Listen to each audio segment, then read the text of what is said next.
First time in his judicial career, His Honour Judge Gordon has granted a substantial certificate for an immediate appeal to the Court of Appeal on the confiscation order.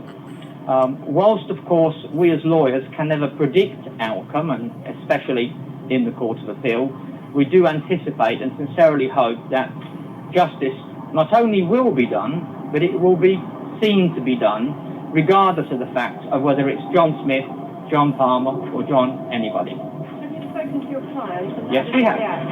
We have.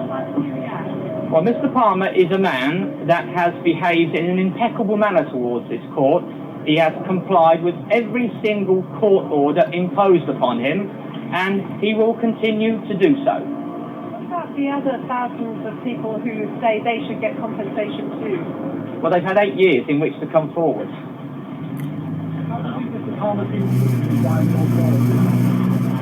The treatment that Mr. Palmer received when he was first convicted, placing him in a high-risk Category A situation, is, to our minds, absolutely incredible.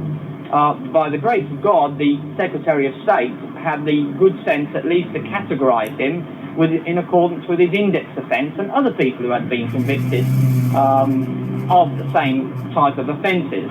He is now a Category B. Hopefully he will be a Category C upon the application that we have made, and I sincerely hope, and it would be wrong in law also, to alter the quality of his detention simply because of a confiscation order which may not be upheld by the Court of Appeal. But he believes the police have always been out to get him because he got off route track.